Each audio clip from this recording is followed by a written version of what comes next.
안녕하세요. 책벌레의 서재입니다. 여러분, 오늘 함께할 책은 바로 도파미네이션입니다. 이 책은 뇌가 쾌락과 고통을 어떻게 이해하는지에 대해 깊이 파고 들어가고 있습니다.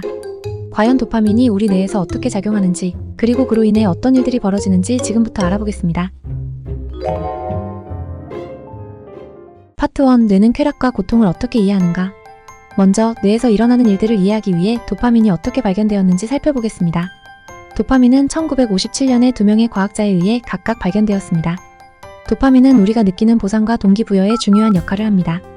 이 도파민이 과도하게 분비되면 고통을 경험하게 된다는 사실 여러분 알고 계셨나요?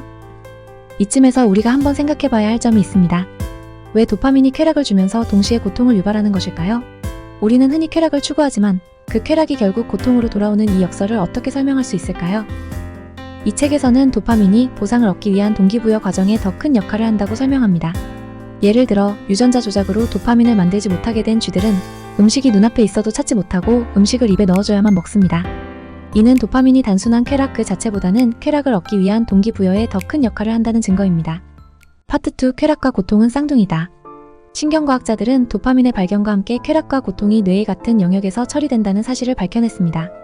쾌락과 고통은 저울의 양쪽에 놓인 무게추처럼 작동합니다. 우리가 쾌락을 느끼면 도파민이 분비되고 저울은 쾌락 쪽으로 기울어집니다. 하지만 저울은 항상 평형을 유지하려고 하기 때문에 쾌락이 지나치면 저울은 고통 쪽으로 기울어지게 됩니다. 예를 들어 초콜릿을 먹으면 뇌의 도파민 생산량이 55% 늘어나고 섹스를 하면 100% 늘어납니다.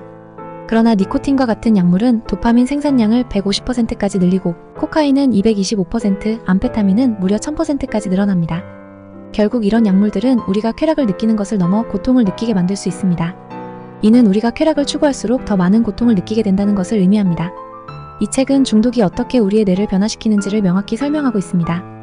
중독 대상에 자주 노출되면 뇌는 도파민 부족 상태에 빠지고 그로 인해 우리는 더 많은 자극을 필요로 하게 됩니다. 그래서 중독에서 벗어나려면 충분한 절제 기간이 필요하다는 것입니다.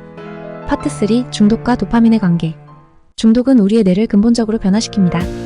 우리는 단순히 중독 물질을 사용하는 것만으로도 뇌가 변화하는 것을 볼 수 있습니다. 예를 들어 코카인에 중독된 쥐들은 그 중독성을 보여줍니다. 하지만 단순히 물질에 의한 중독만 있는 것이 아닙니다. 우리의 일상에서도 쉽게 볼 수 있는 중독 증상, 예를 들어 소셜미디어의 좋아요 버튼을 누르기 위해 끊임없이 확인하는 행위도 이에 해당됩니다.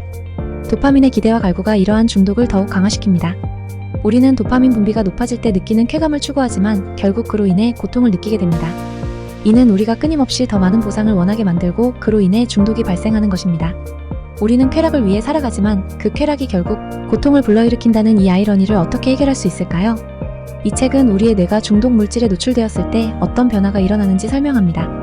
뇌는 도파민을 생산하는 뉴런의 형태와 크기를 바꾸며 보상에 대한 장기 기억을 암호화한다고 합니다. 이 과정에서 뉴런의 가지돌기는 도파민 보상이 클수록 더 길어지고 많아집니다. 이러한 중독의 메커니즘을 이해함으로써 우리는 쾌락과 고통의 균형을 맞추는 방법을 배울 수 있습니다. 이 책은 우리가 중독을 극복하고 건강한 뇌를 유지하는 데 필요한 통찰을 제공합니다. 여러분, 쾌락을 추구하는 것은 자연스러운 일입니다.